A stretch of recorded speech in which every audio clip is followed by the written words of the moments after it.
સવાલ ભાઈનો છે ઇમોશન ના એ રિપીટ કરી દઉં છું. એટલે ઇમોશન પેલા ઇમોશન સેન્ટર બરાબર કરવાનો અને પછી તમારે સુરતા સાધવાનો અભ્યાસ કરવાનો. એટલે એને એને એમ લાગે છે કે સમજાતું નથી. એટલે ઇમોશન સેન્ટર એટલે એક્સટર્નલ કન્સિડરેશન. તમે તમારી આજુબાજુ એટલે પેલા ઇમોશન સેન્ટર ન હોય તો આધ્યાત્મની યાત્રા જ નથી થતી. પેલા આપણું ઇમોશન સેન્ટર નથી હોતું તો યાત્રા થતી નથી. એટલે ઇમોશન સેન્ટર ની અંદર ભાવનું કેન્દ્ર એટલે સ્વાર્થનું કેન્દ્ર છોડવું. સ્વાર્થનું કેન્દ્ર છોડવું. સ્વાર્થ એટલે ઇન્ટેલેક્ટ સેન્ટર. ઇન્ટેલેક્ટ સેન્ટર છે એ સ્વાર્થનું કેન્દ્ર છે. ઇમોશન સેન્ટર છે એ સ્વાર્થને છોડવાની વાત છે. એટલે તમે ઇમોશન સેન્ટર નો અર્થ એમ છે તમારી આજુબાજુ જે લોકો હોય રોજ તમારે થોડું થોડું કામ, તમારા વાઈફ હોય, તમારા મા બાપ હોય, તમારા આજુબાજુના લોકો હોય, ધંધામાં તમે જ્યાં હો ત્યાં તમે એને થોડું રિસ્પેક્ટ કરો, તમે એની કેર કરો, એને માન આપો. અને એને માન આપવામાં તમને માન મળવાનું છે. આ એક વાત યાદ રાખો.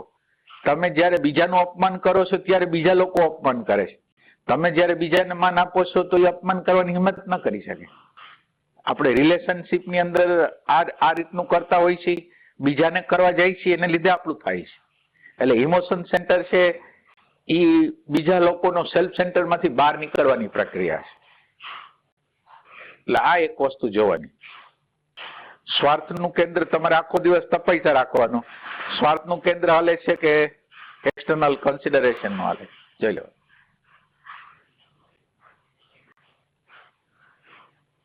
અને આ બરાબર આ ભાવનું કેન્દ્ર બરાબર થઈ જાય પછી, એટલે ભાવનું કેન્દ્ર તો બરાબર છે પણ ભાવના કેન્દ્રમાં પછી આગળ જવાનું છે.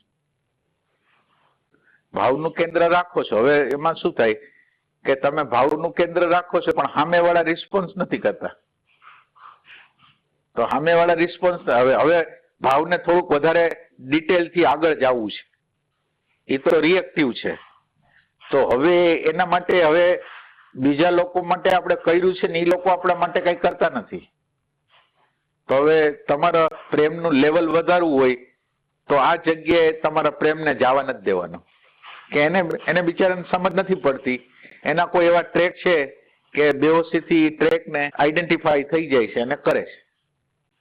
એટલે તો તમારા ભાવનું વધારે ઊંડાઈ વધી જશે.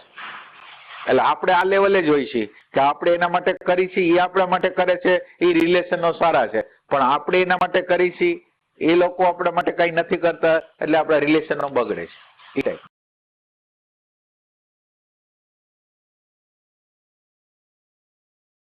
અને આ ઇમોશન એટલે આ ઇમોશન સેન્ટર ને ઊંડા એટલે ઇમોશન સેન્ટર નો જન્મ થશે વર્તમાનથી. તમે અત્યારે આ વર્તમાનમાં છો કે નહીં? એટલે વર્તમાનમાં હો તો તમને જે લોકો કઈ પોઝિશનમાં છે એની ખબર પડશે, એને ક્યાં હેલ્પની જરૂર છે એની ખબર પડશે. એટલે ઇમોશન સેન્ટરને ખોલવા માટે આ એટેન્શન પ્રેઝન્ટ મોમેન્ટની જરૂર પડશે. નકર ભાવનો જન્મ નહીં થાય. એ વાત યાદ રાખો. ભાવ છે એ સંવેદનશીલતા કહેવાય. તમે જયારે પ્રેઝન્ટ મોમેન્ટમાં રહ્યો છો ત્યારે વ્યક્તિ જેવી છે એવી દેખાય છે. સંવેદના એ જેવી છે એવું ભાન થાય છે. અને જેવું છે એવું ભાન થાય છે અને એ મુજબ પ્રક્રિયા કરો છો. જેવી એ વ્યક્તિની જરૂરિયાત છે એ પ્રમાણે તમને રિસ્પોન્સ કરો છો તો ખુશ થઈ જાય છે. એટલે આ સંવેદનશીલતા છે. એ સંવેદનશીલતા તમારી અંદર આપણે શું કહેવાય રિયલ ભાવનું જન્મ કરે છે.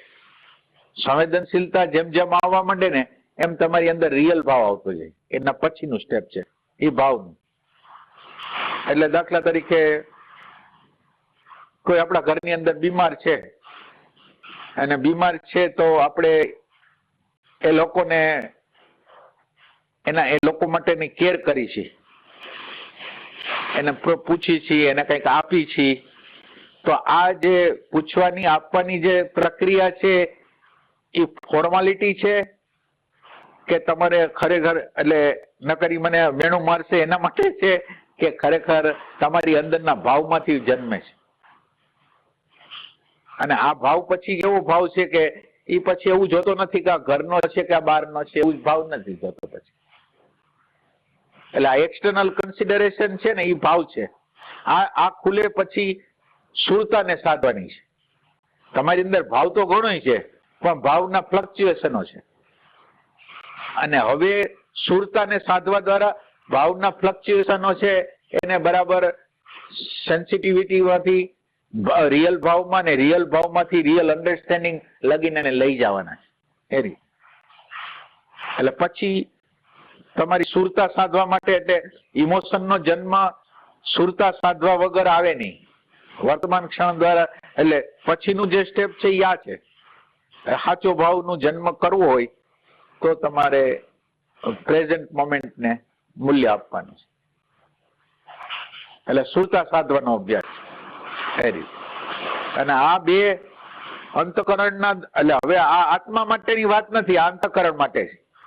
અંતઃકરણની અંદર ભાવનું નિર્માણ થઈ ગયું અને અંતઃકરણની અંદર સુરતા સદાઈ ગઈ, તો હવે તમને અથવા તો બ્રહ્મ જિજ્ઞાસા, હવે પછી બ્રહ્મની જિજ્ઞાસા.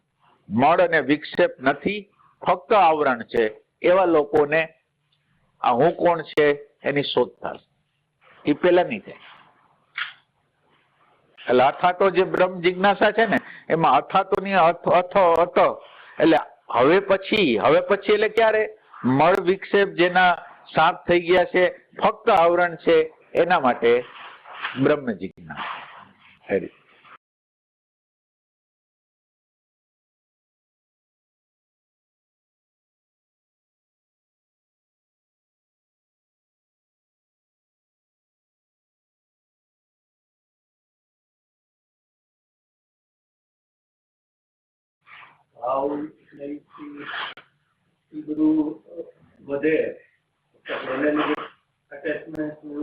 નહીં, એટેચમેન્ટ ન થાય, એટેચમેન્ટ ન થાય.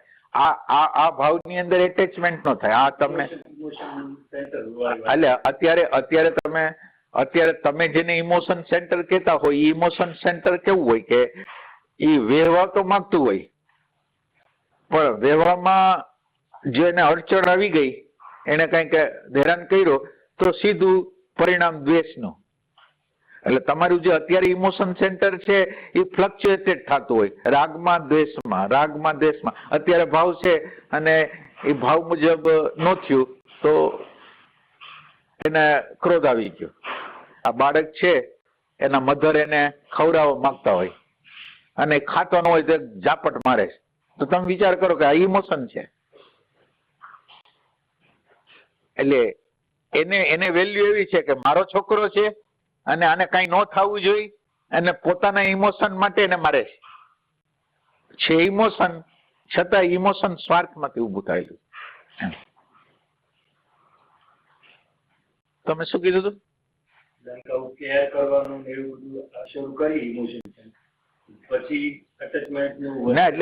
એટલે પર્ટિક્યુલર વ્યક્તિની વાત નથી કરતા આપણે. બધી જગ્યાએ તમે જાઓ, બધી જગ્યાએ. અને આની પૂર્વ ભૂમિકા એવી છે કે પ્રેઝન્ટ મોમેન્ટ સુરતાને સાધવાનો અભ્યાસ છે. સુરતાને તમે સાધવાનો અભ્યાસ કરશો તો અંદર આનંદ આવશે, અંદર શાંતિ આવશે. તમે અડધી કલાક આ અંદર સુરતાને સાધવાનો જો અભ્યાસ કરશો તો અંદર શાંતિ આનંદ આવશે, તો બહારની ડિપેન્ડન્સી છે એ છૂટતી જશે. એટલે પેલી વસ્તુ આપણે બે કીધા, મળ અને વિક્ષેપ. એમાં વિક્ષેપની જગ્યા છે ને એ ઠેઠ સવિકલ્પ સમાધિ લગીને જાય છે. આ વિક્ષેપ એટલે સુરતા જયારે સાધો છો ત્યારે ઠેઠ આનંદની સમાધિ લાગે ને, ત્યાં લગીને તમે પહોંચી જાઓ. એ ટાઈપની વસ્તુ છે. એટલે હવે તમારી અંદર આનંદ આવે છે તો તમે ક્યાંય ફસાશો નહીં. મને અત્યારે હું જે મિત્ર ગોતું છું કે એ મારો ખાલીપો ભરવા માટે ગોતું છું. હવે હું મળીશ, મને આનંદ મળે છે, મારે કોઈની ડિપેન્ડન્સી નથી. એ રીતે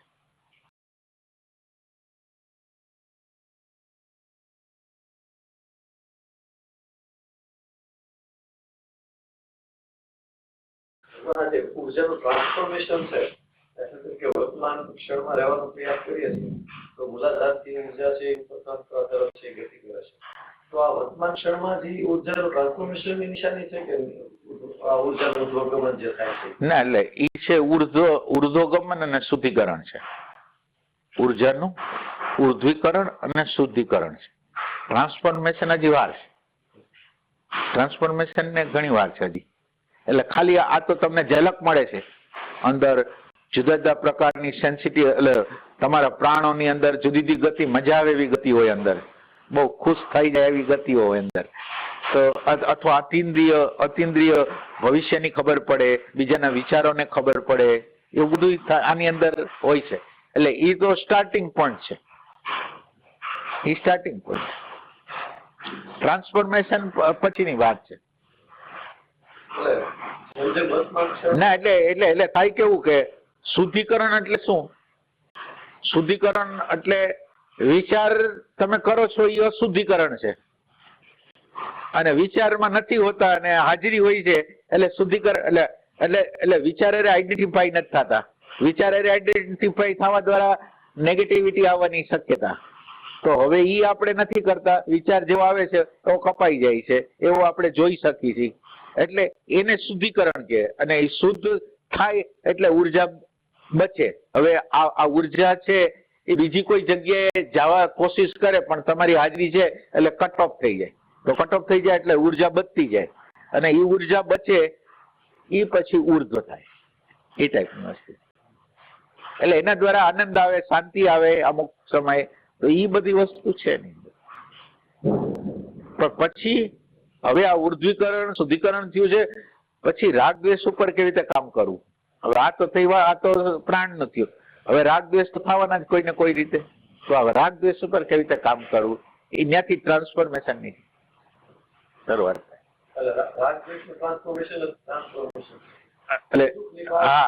એટલે રાગ દ્વેષ ઉપર કામ થાય તો એટલે આ ઇમોશન સેન્ટર. પછી રાગ દ્વેષ પછી સૂક્ષ્મ હેતુઓ પકડાય. કારણ શરીર, આ સૂક્ષ્મ શરીર, કારણ શરીર પકડવાનું, અને કારણ શરીરને જયારે ટચ કરી ત્યાંથી પછી ટ્રાન્સફોર્મેશન થાય. એવી કારણ શરીર જ્યાં લગી ન દેખાય ત્યાં લગી ટ્રાન્સફોર્મેશન ન થાય.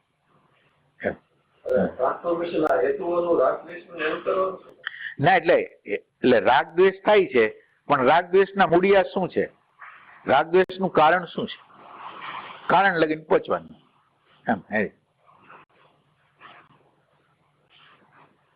રાગ દ્વેષ નું શું કારણ છે?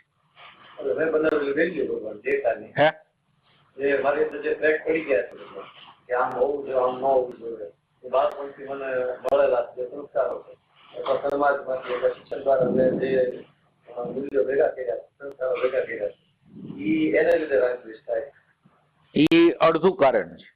હવે પૂરું કારણ જોઈએ. ઈ હજી હાવ અધૂરું કારણ છે.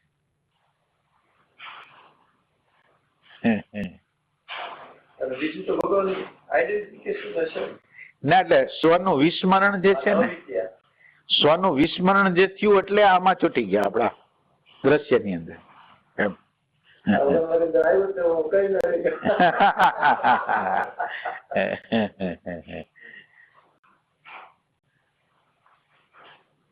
સ્વને જયારે છોડી દઈ ને એટલે પર હું થઈ જાય. પર વસ્તુ છે એ હું થઈ જાય, હું અને મારી.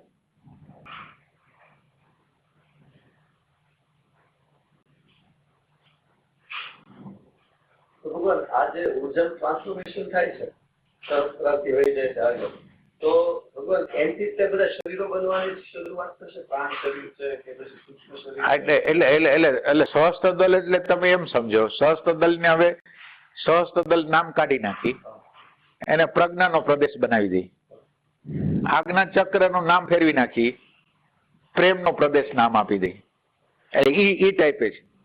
એટલે જયારે તમે પ્રેઝન્ટ મોમેન્ટમાં હો છો ને એટલે આજ્ઞા ચક્રમાં હો છો. પ્રેઝન્ટ મોમેન્ટ અત્યારે જે છે એટલે આપણી આગળ એક આંખ આંખ છે ને એક આંખ મનની આંખ છે, એટલે સંસ્કારની આંખ છે. સંસ્કારની આંખ કલર કરી નાખે છે, એટલે જેવું છે એવું દેખાતું નથી. જયારે તમે પ્રેઝન્ટ મોમેન્ટમાં આવો છો ત્યારે જે છે જેવું છે એવું દેખાય છે. એટલે આજ્ઞા ચક્ર જેવો પ્રેઝન્ટ મોમેન્ટ ચાલુ કરો ને તમારું થર્ડ આઈ ખોલવાનું ચાલુ થઈ જાય. અને એ પ્રેમનું તત્વ છે.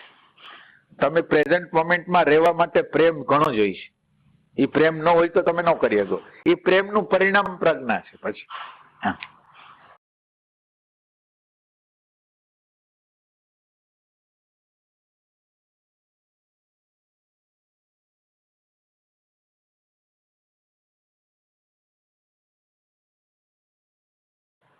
પછી ભગવાન આજે વર્તમાનમાં આપણે રહેવાનો પ્રયાસ કરીએ તો આનંદ આવી જાય છે, શાંતિ આવી જાય છે. પછી આ આનંદ અને શાંતિનો ધોરણ કેવી રીતે ઉપયોગ પછી આનંદ આમ શું થાય આનંદ અને શાંતિ આઈડેન્ટિફાઈ થઈ ગઈ એટલે એ ભોગવવા મળીએ. ભગવાન એ આનંદ ને એ શાંતિ જે અંદર મળે છે એનો ધોરણ કેટલો ઉપયોગ કરે? ના, એટલે આનંદ અને શાંતિ તમારા એકાગ્રતામાંથી મળે છે. આનંદ અને શાંતિ હવે ખરેખર એકાગ્રતામાંથી નહીં, જોવામાંથી આવવો જોઈએ આનંદ. એટલે એકાગ્રતા જયારે તમારા શ્વાસની રિધમ બરાબર એક્ઝેક્ટ આવી જાય ને એટલે આનંદ આવવાનું ચાલુ થઈ જાય. પણ જોવાનું ચાલુ ન થાય. જોવાનું ચાલુ થાય પછી આખી પરિવર્તનની આખી પ્રક્રિયા છે એ જોવાનું ચાલુ થાય. એટલે શાંતિ ને આનંદ છે એ કાંઈ કરવાનું નથી. શાંતિ ને આનંદ તો ખાલી એવો અહેસાસ છે કે એવો આપણને અહેસાસ કરાવે છે કે વિષયો વગર આનંદ મળી શકે છે એના માટે. કુદરતે આ બધા રસ્તા રાખ્યા, નકર આપણે હાલત કેવી રીતે?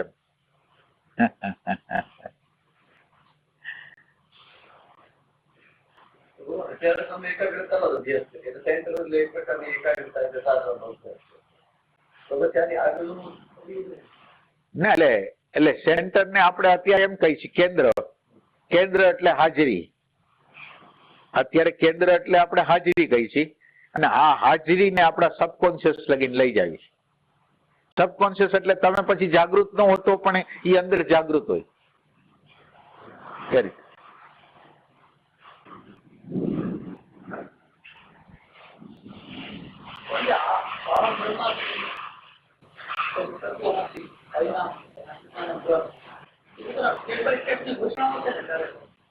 અહમ બ્રહ્માસ્મિ છે એ મારી અનુભૂતિ છે.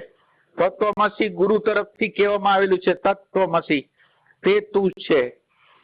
પછી પ્રજ્ઞાનમ બ્રહ્મ છે એ આપણે પ્રેક્ટિકલ કરતા કરતા ખબર પડે કે આ પ્રજ્ઞા છે એ બ્રહ્મ છે. અને પછી કયું છે અયમ આત્મા બ્રહ્મ, એ તો સીધો અપરોક્ષ અનુભૂતિ છે. અયમ આત્મા બ્રહ્મ એમ.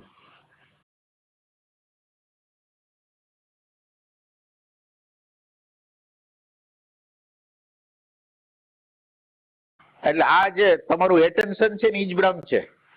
વધારે આગું છે ને જવાની જરૂર નથી. આ એટેન્શન છે એ એટેન્શન ને જે તાણાવાણા લાગી ગયા છે સ્મૃતિના, એ તાણાવાણાને તમે છોડતા જાઓ એટલે એ વ્યાપક થતું જાય. એ જ બ્રહ્મ છે. તમે બ્રહ્મને બહુ આગે ન ગોતો. તમારા એટેન્શન ની અંદર ફસાયેલ એટલે આ જે સ્મૃતિના વિભાગમાં એટેન્શન ફસાઈ ગયું છે ને એને છોડાવી દઈને એટલે એ બ્રહ્મ થઈ જાય, વ્યાપક થઈ જાય. એટલે આમ ભગવાન એટેન્શન નો સાક્ષાત્કાર જે છે વિચારો નથી.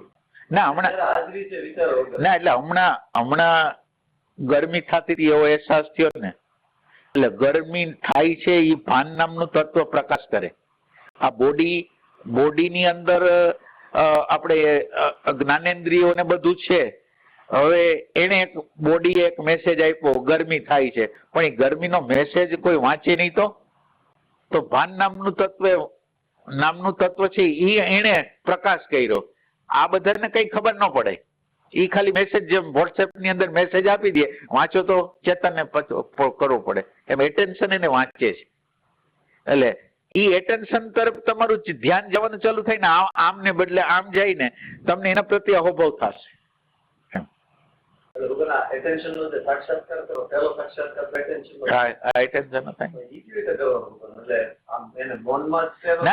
એટેન્શન એક જગ્યાએથી બીજી જગ્યાએ શિફ્ટ થતું હોય ત્યારે પકડવાનું. તમારી હાજરી હોય તો પકડાય ને. તમે હાજર ન હો તો કઈ રીતે પકડો?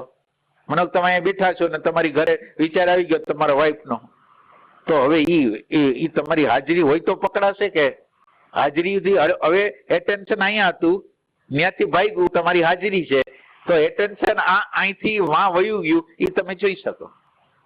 ના, એ એટેન્શન ને એટેન્શન ન જોઈ શકે. એટલે એટેન્શન ને ધીરે ધીરે ધીરે એ અવેરનેસ તરફ ગતિ કરશે. એટેન્શન ને અવેરનેસ જોશે. એટેન્શન ને જોવું એ અઘરું વસ્તુ છે. એટલે ના, એટલે હજી આગળ જવાનું છે, હજી આગળ જવાનું છે, પણ એ એટેન્શન છે એ નિરાકાર છે. કમસે કમ તમે એ નિરાકાર તત્વ જેમાં ભાન થાય છે એનો કઈક અહેસાસ કર્યો એમ હેરી.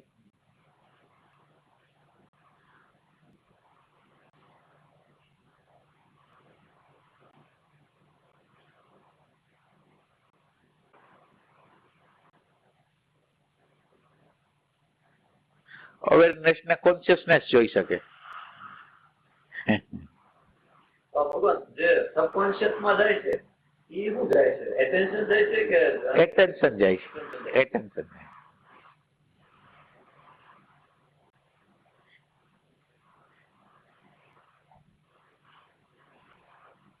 તમે હાજર રહ્યો છો, હાજર રહ્યો છો, હાજર રહ્યો છો, હાજર રહ્યો છો, હાજર. તમે ગાડી હકાલવાનું શીખો છો ત્યારે ક્લચ બ્રેક એમ એમ તમે ધ્યાન રાખતા રાખતા રાખતા કેમ સબકોન્શિયસ માં આવી જાય છે.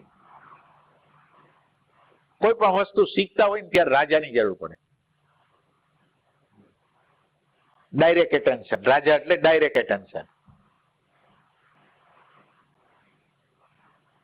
બનાવવા માટે અભ્યાસ અને ડાયરેક્ટ તમારે સબકોન્શિયસમાં કે અનકોન્શિયસમાં એને જવા દેવું પડે. તો નિરંતર અભ્યાસ. એટલે અભ્યાસ કોને કેવો? વૈરાગ કોને કેવો? બોલો. અભ્યાસ એટલે નિરંતર જે હાજર રહેવાનો પ્રયાસ છે એને અભ્યાસ કહેવામાં આવે. એટલે હાજર તો માણસ રહેતા હોય પણ તો એને કઈ ખબર પડતી નથી. એટલે એમ કે કેટલી ખબર પડે છે કે રાગ આવે છે, દ્વેષ આવે છે, પણ જાતા નથી. તો અભ્યાસ એને કેવો? તો શું કરવું પછી? એટલે અભ્યાસ જ્યાં હોય ને ત્યાં વૈરાગ હોય. અભ્યાસ નો અર્થ એમ છે સજાતીય વૃત્તિ. આત્મા નું હોવાપણું છે ને તમે હોવાપણામાં આવો છો. આ સજાતીય વૃત્તિ થઈ ગઈ. હવે આ સજાતીય વૃત્તિ થઈ ગઈ એટલે વિજાતીય વૃત્તિ ન હોય, વિચાર ન હોય. એટલે અભ્યાસ કરો છો તો એનો અર્થ એમ છે વૈરાગ્ય છે જ એમ. એ રીતે ભલે ને 1 સેકન્ડ, 2 સેકન્ડ, 3 સેકન્ડ તો આ જ.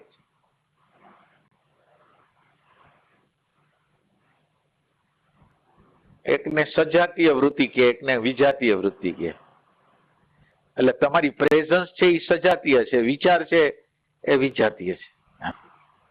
તમને હાવ નજીકથી એમ ઓલું દૂર, બ્રહ્મ દૂર લાગે, આત્મા દૂર લાગે, એટેન્શન તો દૂર ન લાગે આપણને.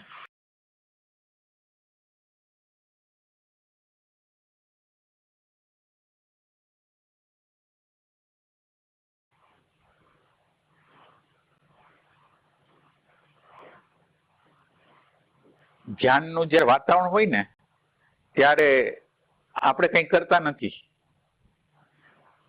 એટલે હાવ રિલેક્સ થઈ જાવ અને ખાલી ધ્યાન, ખાલી જે વાઇબ્રેશન છે એના ઉપર જ રાખવાનું કે વાહ ભગવાન. એટલે એમ કે અમારા પ્રયાસ વગર તમે આપો છો તો હાવ રિલેક્સ એમ.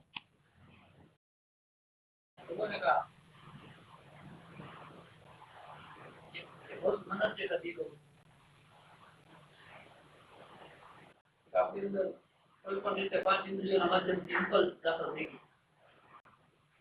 દાખલ થઈ એટલે ઇલેક્શન જેવું લાગે. એમાં કઈક એવું આમ તમે એવો શબ્દ વાપરો છો કે રમ્ય ધાતુ છે. હે? રમ્ય ધાતુ. રમ્ય. રમ્ય. અચ્છા. કે હા ઓકે. અને કરી છે. ના એટલે ઇમ્પ્રેશન ફૂડ, ફરીથી તમે સમજાવો. ઇમ્પ્રેશન ફૂડ અંદર આવે છે પછી આપણા બ્રેન અંદર કઈ પ્રોસેસની અંદર આપની કઈ વસ્તુ અંદર ભળેલી થાય. હા બરાબર. હા એટલે કાંઈ લાઈક કરી નાખશે કે ડિસલાઈક કરશે. બરાબર. હજી પાછું ત્રીજા પેજમાં અંદર ગયું. હા હા. અત્યારે જે પરિસ્થિતિ છે પણ એનો ઉદય ના થાય. એટલે આપણું મેનેજમેન્ટ આવી રીતના આવે છે. કેવી રીતે હાલે છે? કોઈ પણ ઇમ્પલ્સ દાખલ થઈ ને હા આપણું દાખલ કોઈ પણ એક્ટ છે ના એટલે ઇમ્પ્રેશન અંદર આવ્યું ને એ ખાલી ઇમ્પ્રેશન જેવું છે એવું અંદર આવ્યું એને આપણી અંદરના ઇમોશન સેન્ટરે કલર કર્યો ઇન્ટેલેક્ચ્યુઅલ સેન્ટરે નામકરણ કર્યું, બસ આ વસ્તુ થઈ. હા હવે બોલો. આટલું થયું. હા હવે દાખલા તરીકે આપણે કોઈ પણ એક્ટ કર્યું, કોઈ પણ એક્ટ, તો ઈ એક્ટ ના ગર્ભમાં શું પડેલું? તો કે ઈ જે ઇમ્પલ્સ આવેલી છે ને, ઈ કંઈકનું ક્યાંક ફાળો ભજવે છે, એના કારણે એક્ટમાં પરિણામ. એટલે એની અંદર ખાલી ઇમ્પ્રેશન નથી, એની અંદર આપેલો રસ છે. આ રસ રમ્ય થતો રસ. હા રસ એ રસ અનકોન્શિયસલી અપાઈ ગયો છે. અપાઈ જાય. ઈ બરાબર. હા ત્યાં સુધી તો હા પણ હવે ભગવાન એનો જે ઉદયકાળ થાય ને, હા હા ઈ કેવી રીતે થાય ને, ઈ એટલે ઉદય ક્યારે ક્યાં સમય થાય ઈ ને. કઈ વસ્તુ પહેલા બહાર કાઢવી, પછી બહાર કાઢવી, 5 વર્ષ પછી કાઢવી. ના ઈ તો ઈ બધી રહસ્યમય વસ્તુ છે. એટલે ઈ તો વસ્તુ તો એટલે કર્મની ગતિ ગહન છે એમ જેમ કે છે એનું કારણ ઈ છે ક્યારે કયા પ્રકારનો અંદર સ્પંદન થશે ને એ ક્રિયાન્વિત થશે ઈ કહી ન શકાય. એ કઈ ના. વૈશ્વિક ઇન્ટેલિજન્સ નથી કરતી છે. હા વૈશ્વિક ઇન્ટેલિજન્સ આપણા કર્મ પ્રમાણે છે. આપણા કર્મ પ્રમાણે એ પોતાની રીતે કઈ એટલે વૈશ્વિક ઇન્ટેલિજન્સ ને પોતાની રીતે કઈ કરવાનું નથી. એ આપણા કર્મ મુજબ જ.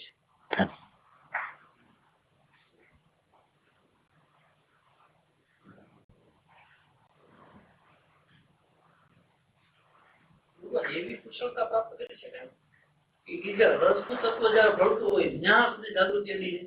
એટલે જાગૃતિને ઈ જ કરવાનું છે ને. જાગૃતિને બીજું શું કરવાનું? ખોટા વેલ્યુ નાખ્યા છે, ખોટા વેલ્યુ અનકોન્શિયસલી અપાઈ ગયા છે, એને પાછા ખેંચવાની જ પ્રક્રિયા છે.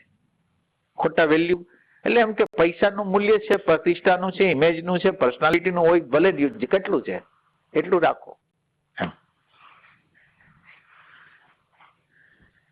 પછી કોણ અંદરનું જે ખોજ કરનારું તત્વ છે, કઈ પણ વસ્તુ છે, એટલે એને મેક્સિમમ ખોજ તો આનંદની જ છે. એ ગમે એને આનંદ જોતે છે. તો ભગવાન એની પાસે આમ લોઅર અને હાયરના નોલેજ નથી એની પાસે. એને એક ખબર નથી પડતી કે આ લોઅરની વસ્તુ છે, તો એ ગમે પકડી લે. ના એટલે એના માટે વિવેકની જરૂર પડે. એટલે અત્યારે જે ડેટા મા બાપે અને સમાજે જે આપ્યો છે એમાં તો વિવેકનું તત્વ આપ્યું જ નથી. તો એ બિચારો સિલેક્શન કહી દે. હા સિલેક્શન એવી રીતે કરશે કે સમાજમાં વેલ્યુ કોની છે ઈ લ્યો, ઈ કરો. એટલે અત્યારે તો એક પછી અધ્યાત્મનો દ્રષ્ટિકોણ જયારે આવે ત્યારે એમાંથી વિવેકનો જન્મ થાય. એટલે અત્યારે તો જનરલ બિચારા માનવ જાતની અંદર તો પૈસા પ્રતિષ્ઠાની મૂલ્ય આપ્યા હોય કે ધંધો કરો, પૈસા કમાઓ, એ ટાઈપનું હોય. એટલે આમ સાધકો હોય એને માનો કે જયારે આનંદ ન હોય ત્યારે તો શોખ છે, પણ જયારે નથી ત્યારે જયારે અંદર ગોતતું હોય ત્યારે લોવર ની પકડી લે ખરા. દાખલા તરીકે આપણે આની પર જે ઉદાહરણ લઈએ. હા ના એટલે હું સમજી ગયો તમે જે કહેવા માંગો છો. એટલે એમ કે છે ને ઈસુ ખ્રિસ્તે કેટલાય ચોર હતા, બળાત્કારી લોકો હતા, એને લોકોને હીલ કર્યું. હીલ કર્યા પછી લોકો તો ચોરી કરતા હતા ચોરી, બળાત્કાર કરતા હતા એ બળાત્કાર. તો એ કે અમે બીજું શું કરી શકીએ? તો આ બીજું કરી શું શકે? લોરમાં જીવે છે તો હવે ભલે આનંદ કે શાંતિ આવ્યા, પણ આનંદ કે શાંતિ આવ્યા પણ એની ચેતના તો લોર છે, તો હવે એ લોર જ માગશે. ચેતના તો બદલી નથી. એક એમાં ઇન્ક્લુડ થયું છે આનંદ ને શાંતિ, પણ એનો અર્થ એમ નથી કે એ આનંદ ને શાંતિ સર્વસ્વ છે, એવું નથી.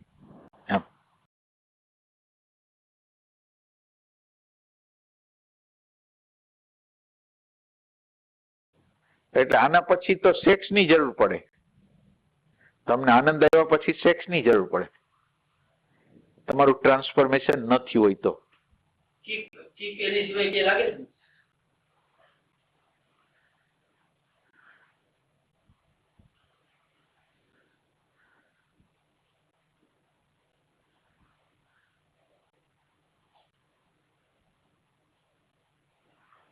આનંદ અને બોધ છે ને એ બે વચ્ચેનો ફરક સમજવો છે. આનંદ કઈ નથી, બોધ બધી વસ્તુ છે.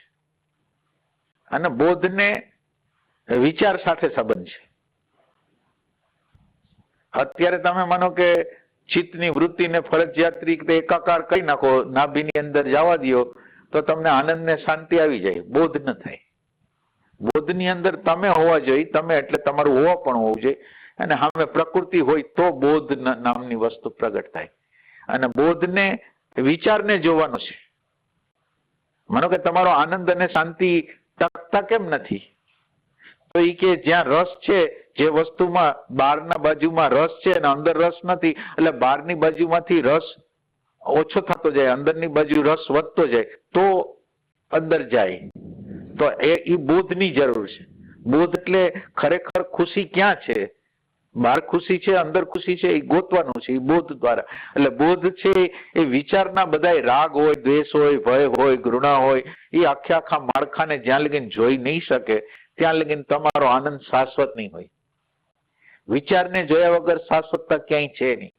એટલે આ એક વસ્તુ, તમે ખાલી શાંતિ અને આનંદને ગોતતા હો તો તમને બોધ નહીં થાય. હા, એ રીતે.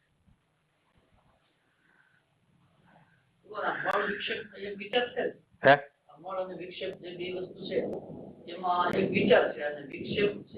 ના ના ના, એક સેલ્ફ સેન્ટર છે, અને સેલ્ફ ને બદલે એક્સટર્નલ કન્સિડરેશન એટલે નિષ્કામ કર્મ, ઈ હૃદય છે. અને ઓલી સુરતાને સાધવાનો અભ્યાસ છે ને, વિક્ષેપને ટાળવા માટે સુરતાને સતત રીતે, એટલે અત્યારે આપણને એટેન્શન પોતાની રીતે દોરી જાય છે. ટીવીમાં વયું ગયું, મોબાઈલમાં વયું ગયું, અને એ આપણને ખેંચી જાય. હવે આપણે એટેન્શનને આપણી રીતે લઈ જાય છે કે હાલ હવે અંદર આવી જા, શ્વાસમાં આવી જા, નાભીમાં આવી જા, હૃદયમાં આવી જા. વારે વારે વારે વારે વારે પ્રેક્ટિસ કરતા કરતા આપણા હાથમાં માસ્ટરી આવી જાય છે કે એટેન્શનને આપણે દોરી શકીએ. ઈ છે વિક્ષેપનું નિવારણ છે, ઈ સુરતાનો સાધવાનો અભ્યાસ છે. એ રીતે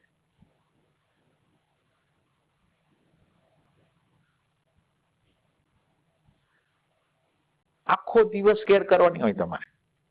તમે એક મિત્રને મળ્યા, સગાવાલાને મળ્યા, બીજાને મળ્યા, તો એ બધી જ્યાં જેને જેને મળ્યા ને, એ પાછળથી તરંગો ઉભા કરે છે. ઓને આમ કીધું હોત, ઓને આમ કીધું હોત, એને આમ કેમ કીધું, અને આમ કેમ કર્યું. એટલે તરંગો ઘટવાને બદલે તરંગો, તમે જેને જે લોકોને મળો છો એની છાપ અંદર જાય છે, અધૂરી જાય છે.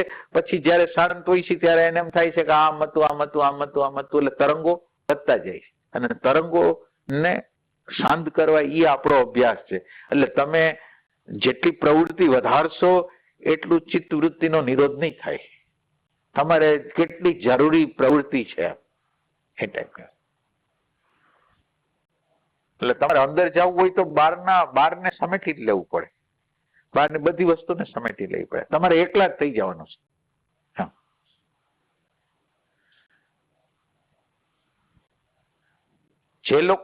જે લોકોએ ગાઈડલાઈન આપી છે ને એ લોકો એકલા જ ગયા છે. એ સમૂહમાં કોઈ ગયું જ નથી. જે ગયું છે એ એકલા જ ગયા છે.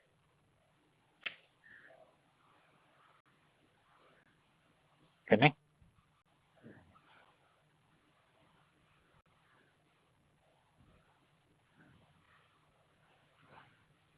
જેમ મિત્રનો રિલેશન હોય એમ જ આ રિલેશન હોય તો એનો અર્થ કઈ ન રહ્યો.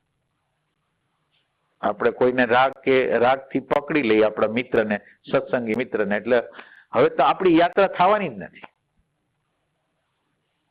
આપણી આગળ આંખ જ નથી કે આપણે આ સંબંધ બાંધી છીએ, રાગનો સંબંધ બાંધી છીએ, તો હવે આગળ કેવી રીતે જવાનું? અહીં તો વૈરાગની જરૂર છે, ડિપેન્ડન્સી તોડવાની જરૂર છે. અહીં તો ડિપેન્ડન્સી વધી રહી છે. એટલે જેને આધ્યાત્મનો અભ્યાસ કરવો એ એકાંગી થતો જાય, એકલો. એટલે એનો અર્થ એમ નહીં કોઈનો નકાર કરે. જ્યારે જે સમયે જે મળી ગયું એની અરે વાત કરી લીધી, વ્યવહાર કરી લીધો, પણ એને ઇન્ટરેસ્ટ અંદરથી નથી, બહારથી જે ડ્યુટી આવે છે બધી બજાવી દે છે. એમ.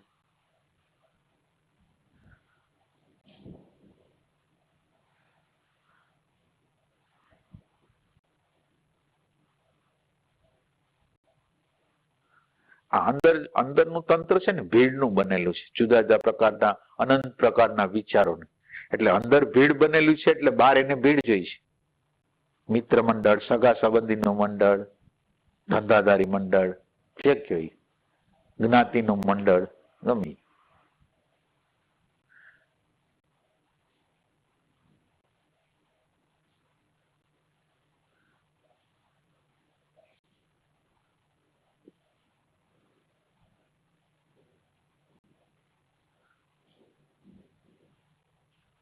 એટલે સહસ્ત્ર દલ એમ શબ્દ જયારે વાપરી ત્યારે સહસ્ત્ર દલમાં વયું જાય સુરતા અને આનંદ આવે, આટલાથી માણસ ખુશ થઈ જાય. એ લોકોનું સહસ્ત્ર દલનું આપણે શું કહે ભેદન ન કરી શકે. સહસ્ત્ર દલ એટલે પ્રજ્ઞા છે, પ્રજ્ઞાનું તત્વ છે. પ્રજ્ઞાનું તત્વ તમારી અંદર ખુલશે તો આ સહસ્ત્ર દલને ચાલુ રહેવું પડશે. અને ખાલી તમે એટલે કેટલાય લોકોને જોયા છે એટલે કહું છું, કેટલાક લોકોને સહસ્ત્ર દલ લગીને જાતું હોય, એના દ્વારા આનંદ મળતો હોય, એના દ્વારા શાંતિ મળતી હોય, પણ રાગ દ્વેષ ન જાય, અજ્ઞાન પૂર્ણ રીતે ન જાય એ રીતે. એટલે આ એક ધ્યાન રાખવાની વાત છે. સહસ્ત્ર દલનો મિનિંગ જે આપણે જે પ્રજ્ઞાનું તત્વ અથવા બોધનું જે તત્વ છે ને, એ બોધની સૂક્ષ્મતમ અવસ્થા છે કે જેમાં તમને અન્ડરસ્ટેન્ડિંગ થઈ જાય છે. એ વસ્તુની જેવી છે એવી અન્ડરસ્ટેન્ડિંગ થઈ જાય છે. મૂકવું નથી પડતું, મુકાઈ જાય એની મેળે જ. એ સમજ છે. એટલે બોધ છે ને આ દુનિયાની મોટામાં મોટી વસ્તુ બોધ છે, બીજી કોઈ વસ્તુ નથી. બોધ માટે તમારા આત્માને હાજર રાખવો પડે, સામે પ્રકૃતિને યથા યોગ્ય રીતે જોવી પડે તો થાય બોધ, નકર બોધ ન થાય. મજા આવે છે થાય, પણ મજા કઈ ટકે નહીં. મજાને ટકવા માટે તમારી અંદર રાગ દ્વેષ ભય ઘૃણા કામ ક્રોધ જે હોય એ બધાને જોવું પડશે કે શું છે એ.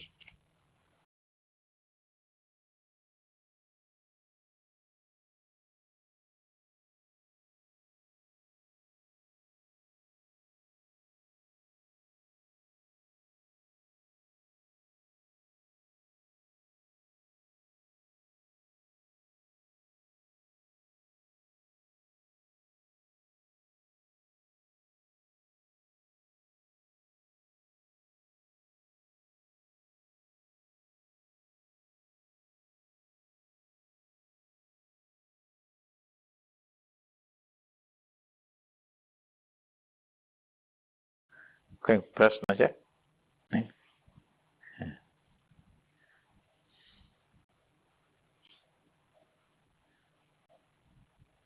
આમ જ્યાં જ્યાં આપણને ઇરિટેશન આવતું હોય ને, મને કે તમે બધું આ ન સમજતા હો તો કઈ નહીં, ઇરિટેશન આવતું હોય, ક્રોધ આવતો હોય, તો એ ક્રોધને ન સ્વીકારવો, એ અણુપરમાણુને ન સ્વીકારવા, એ તમારી સાધના છે.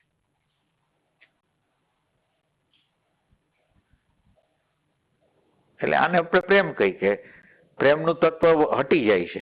આપણી પ્રતિકૂળતા થાય તો પ્રેમનું તત્વ હટી જાય. એ પ્રેમનું તત્વ હટી ન જવું જોઈએ. આ સાધના.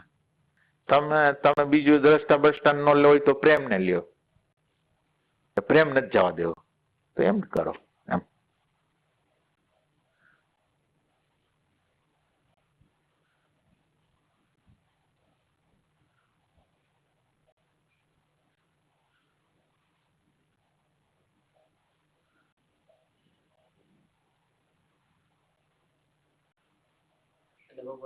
જોતું નથી એ રીતના આપણે લઈએ કે કામ આવ્યો, ક્રોધ આવ્યો, લોભ આવ્યો, અમારા પરમાણુ નથી જોતા, આપણે ના મંજૂર કરીએ એ તો પીડા તો અંદર રહેવાની જ છે, તો એનું કામ કરવાનું જ છે. એટલે તમારી અંદર એ પ્રેમ છે તો ખાલી અણુ પરમાણુ મંજૂર નથી, એ તમારો હૃદયનો પોકાર છે કે કેમ છે? હૃદયનો જો પોકાર હોય તો એનો માર્ગ તમને મળી જશે, પણ જો હૃદયનો પોકાર નહીં હોય તો માર્ગ નહીં મળે. આમાં ઉપાય શું? આ દર વખતે આમાં ફસાઈ જાય છે તો એનો ઉપાય શું? એટલે અંદર મૂંઝાતા હોય આપણે, એ મૂંઝવણ હોય રિયલી કાઢવાની હોય તો પરમાત્મા એનો રસ્તો બતાવી દે. વારંવાર ઘટના ઘટ્યા કરે, આપણે હા, પણ રિયલ હોવું જોઈએ. મારું તમને કહેવાનું એટલું જ છે, રિયલ હોવું જોઈએ, ખોટું નહીં. એટલે એમાંય તમારે ભેદ કરવા માટે થોડીક સૂક્ષ્મતા જશે. એક આપણને એવો સંસ્કાર આપવામાં આવ્યો છે એના દ્વારા કરતા હોય, અને ખરેખર કરતા હોય, તો બે વચ્ચેનો ભેદ કરવો પડશે. એમ ખાલી વાઇબ્રેશનને ન મંજૂર કરો એટલે એના પછીનું સ્ટેજ આવવું જ જોઈએ, આવે જ. પ્રેમનું તત્વ પછી પ્રેમનું તત્વ ગોતે કે શું કરવા દ્વારા આમ થાય, શું કરવા દ્વારા આમ થાય. એટલે તમે આમ ગોતો છો ને એ કંઈક અંદરથી સ્ફુરણ કરી દે છે ને આપણને સમજાઈ જાય છે. એટલે સાચી રીતે તમારે ખરેખર ગમતું નથી એવી રીતે હોવું જોઈએ. એટલે એ તમારે ઓથેન્ટિક છે.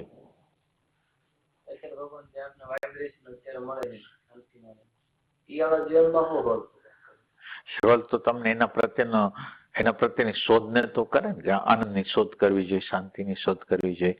એટલે એનું આકર્ષણ જો આના કરતા વધી જાય ને એટલે એ આધ્યાત્મમાં લઈ જાય એમ.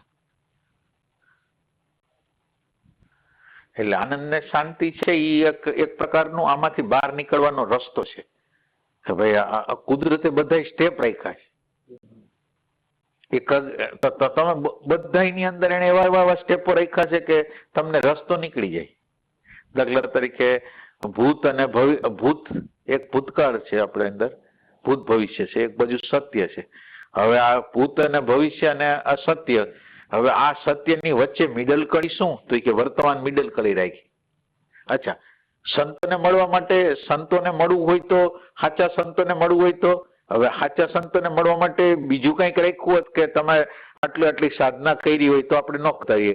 એ કે તમે પુણ્ય કર્મ કરો, પુણ્ય કર્મ દ્વારા સંત મળશે. એટલે તમે વિચાર કરો, તમે જે કરી શકો છો એ કરવા દ્વારા તમને હાયરનું જ્ઞાન મળે છે. આવું જો એને ઇન્ટેલિજન્સ ન રાખ્યું હોત તો આપણે તો કોઈ દી સંતોને મળી જ ન શકે. પુણ્ય કર્મ તો આપણે કરી શકીએ, સાધના ન કરી શકીએ, પણ પુણ્ય કર્મ તો કરી શકીએ. તો પુણ્ય કર્મના હિસાબે આપણને સંતો મળે.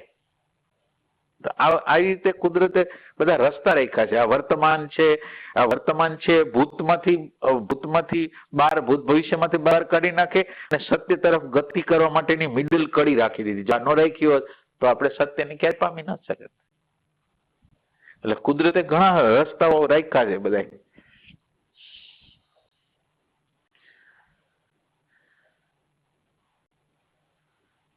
એટલે આપણે કરી શકીએ એમાંથી એને રસ્તા રાખેલા છે. તમે અત્યારે અહીંયા છો તો આટલું તો કરી શકશો, પુણ્ય તો કમાઈ શકશો, તો આવી જાઓ અંદર, તમને માર્ગદર્શન મળશે, સંતો મળશે એમ.